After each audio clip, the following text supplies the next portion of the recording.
घर बाहर से छोटे और अजीब दिखते थे और अंदर से बहुत ही बड़े और सुंदर थे। लड़की अपने माता-पिता, छोटे भाई और दादाजी से उस लड़के को मिलवाती थी। लड़की के पिता आर्थर बोलते हैं, बेटा तुम्हारा घर कहाँ है? लड़का बोलता है, मैं एक गाँव के एक ट्री हाउस में रहता हूँ। आर्थर बोलता है, ट्री हाउस? तुम ट्री हाउस में रहते हो? लड़का, हाँ। आर्थर बोलता है, और तुम्हारे माता-पिता वो क्या करते हैं?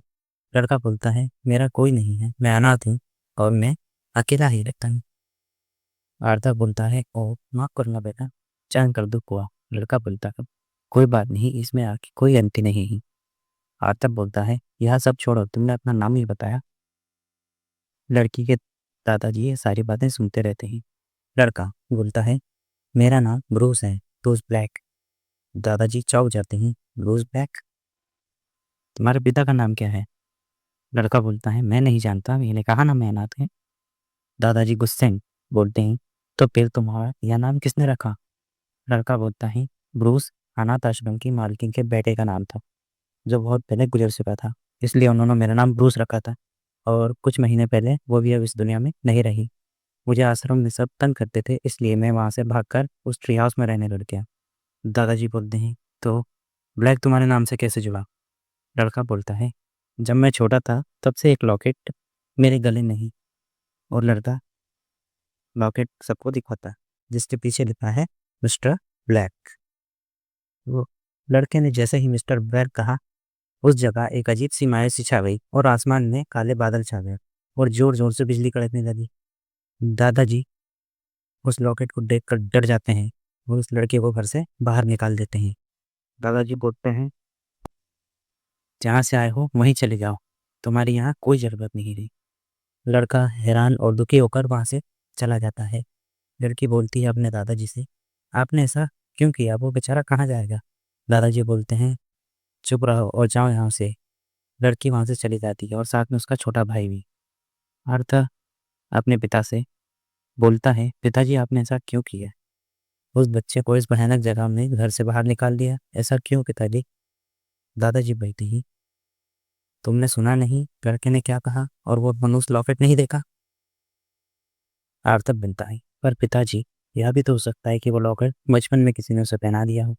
दादाजी बोलते हैं, नहीं, वो लॉकेट नहीं, उस परिवार के लिए एक श्राप है, उनके शरीर का एक हिस्सा है जिसे वो चाहकर भी अलग नहीं कर सकती। आर्थर बोलता है, पर पिताजी, आर्थर के पिताजी बोलते हैं, पर कुछ नहीं, और अब इस बारे में हमें कोई बात नहीं करनी है। और फिर दादाजी अपने कमरे में चले जाते हैं। आर्थर भी अपने काम में लग जाता है।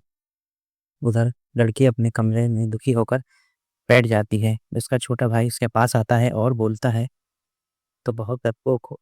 लड़की गुस्से नहीं, मैं डरपोक नहीं। छोटा भाई बोलता है, अच्छा, तो फिर अपने नए दोस्त की मदद नहीं करोगी? लड़की बोलती है, करना तो चाहती हूँ मगर कैसे? छोटा भाई बोलता है, ऐसे।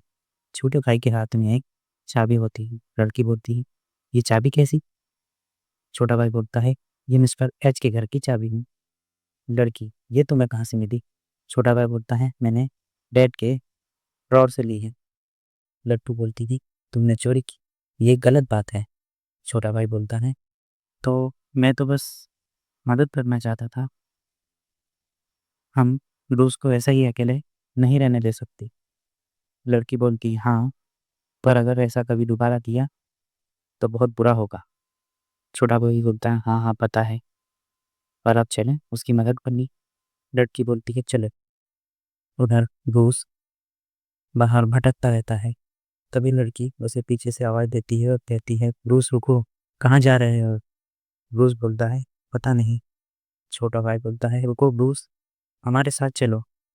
ब्रूस कहता है, नहीं, मैं नहीं चाहता मेरी वजह से तुम्हारे दादाजी तुम पर गुस्सा करें। मैं तुम्हारे घर नहीं चल सकता। लड़की पर हमने तो घर चलने को कहा ही नहीं। ब्रूस बोलता है, तो फिर कहाँ? छोटा भाई बोलता है, अरे बताते ही, पहले चलो। तो रास्ते में ब्रूस लड़की से इसका नाम पूछता है और इसके छोटे भाई का नाम भी पूछता है। लड़की अपना नाम बताती है, मेरा नाम लिली है और मेरे छोटे भाई का नाम जैक है।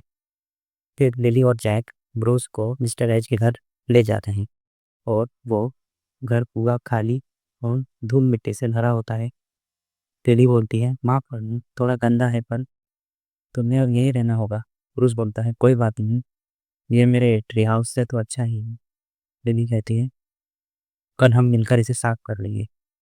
ब्रूस कहता है, थैंक्स लिली, तुमने मेरी इतनी मदद की। जैक कहता है, एक मिनट, ये मेरा आइडिया था और चाबी के लिए डांट भी मैंने ही खाई है। ब्रूस कहता है, थैंक्स जैक।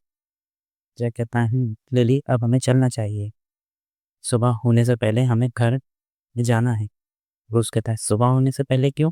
लिली बोलती है, वो सब हम तुम्हें कल बताएंगे, प्लीज़ जैक, जब तक यहाँ से बाहर मत निकलना। जय बोलता है, बाय ब्रूस, कल मिलते। और लिलीट और जैक अपने घर चले जाती। ब्रूस भी थका हुआ होता है और वो भी सो जाता है। उसे बहुत भयानक सपने आते हैं जो कि उसे हमेशा से ही आते रहते हैं। फिर उसकी नींद खुल जाती है। घर के बाहर से खटपट होती है और ब्रूस दरवाजे की तरफ देखता है। फिर जैक बिना दरवाज़ा खोले ही अंदर आ जाता है। ब्रूस ये देखकर चौंक जाता है और पलंग के नीचे छुप जाता है। जैक उसे देखता है और पूछता है, ये क्या कर रहे हो? ब्रूस, तुम पलंग के नीचे क्यों हो? ब्रूस बोलता है, कौन हो तुम? जैक बोलता है, मैं हूँ जैक, हम कल ही तो मिले थे, कहीं तुम्हें भूलने की बीमारी तो नहीं है? ब्रूस बोलता है, नहीं, तुम जैक नहीं हो। इतने में दरवाज़ा खुलता है और लिली अंदर आती है। लिली जैक को देखती है और कहती है, भागा मत करो, मैंने तुमसे कितनी बार कहा है। और चारों तरफ देखती है और कहती है, ये ब्रूस कहाँ गया? जैक बोलता है, ऊपर नहीं, पलंग के नीचे देखो।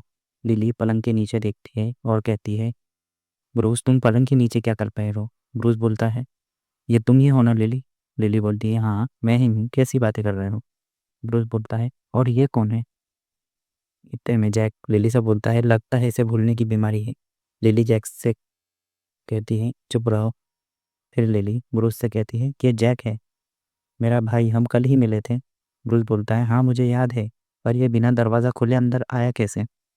दरवाजे के यहाँ पर लिली बोलती है, ओह तो ये बात है। ब्रूस पहले पलंग के नीचे से बाहर आ, फिर बताते हैं। ब्रूस पलंग के नीचे से बाहर निकलता है।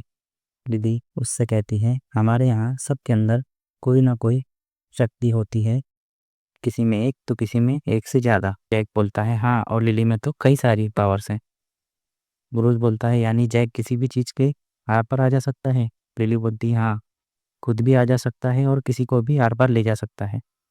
ब्रूस बोलता है, वाह, पर मैं तो डर ही गया था। जैक बोलता है, कैसा डर? क्या तुम में कोई पावर नहीं है? ब्रूस बोलता है, नहीं है। लिली बोलती है, ऐसा हो ही नहीं सकता, तुम में कोई ना कोई पावर तो होगी थी। ब्रूस बोलता है, मुझे नहीं लगता, मैंने तो यह सब पहली बार देखा है, और यह जगह भी। लिली बोलती है, तुम आए कहाँ से हो? फिर ब्रूस उसे बुक के बारे में बताता है कि कैसे उसने वो बुक मिली और कैसे वो यहाँ आया। लिली और जैक चौंक कर एक साथ ब्रूस से कहते हैं, यानी कि तुम किसी और दुनिया से आए हो? ब्रूस बोलता है, हाँ कह सकते हैं, पर मैं ही क्यों, मुझे ही क्यों वो बुक मिली? जैक बोलता है, हम पता लगा लेंगे, पर पहले घर की साफ सफाई कर लें। ब्रूस बोलता है, हाँ ज़रूर। फिर तीनों मिलकर घर की साफ सफाई करने लगते हैं। काम करते करते ब्रूस लिली से पूछता है, तुम लोग सुबह घर से बाहर क्यों नहीं निकलते? लिली बोलती है, मुझे माँ ने बताया था कि बहुत साल पहले यहाँ के राजा और किसी बुरे जादूगर के बीच में युद्ध हुआ था। मेरे नाना जी यानी मिस्टर एच राजा के खास सलाहकार थे और दादाजी सेनापति। वो लड़ाई कई दिनों तक चली, जिसमें कई गांव और शहर बर्बाद हो गए और राजा की भी मौत हो गई और दादाजी जी बहुत बुरी हालत में थे। नाना जी राजा के सलाहकार थे और वो उस जादूगर की कमजोरी जानते थे, इसलिए पहले उसने नाना जी को मारा और फिर राजा को। और क्योंकि नाना जी हमारे गांव के मुखिया थे, इसलिए उसने हमारे गांव और यहाँ के लोगों को श्राप दिया कि हम सूरज के उजाले में बाहर नहीं निकल सकते, तो हमारी मौत पक्की है। इतने में जैक बोलता है, मैंने एक बार दादाजी को डैड से बात करते हुए सुना था कि मरते समय नाना जी ने कहा था कि ये श्राप टूट सकता है, पर इसे से राजा का कोई वारिस ही तो हो सकता है। लिवी बोलती है, दादाजी और नाना जी बहुत अच्छे दोस्त थे, राजा के सबसे वफादार। पर राजा ने युद्ध के वक्त नाना जी की बात सही ना समझते हुए युद्ध किया, जिसकी वजह से सब तबाह हो गया।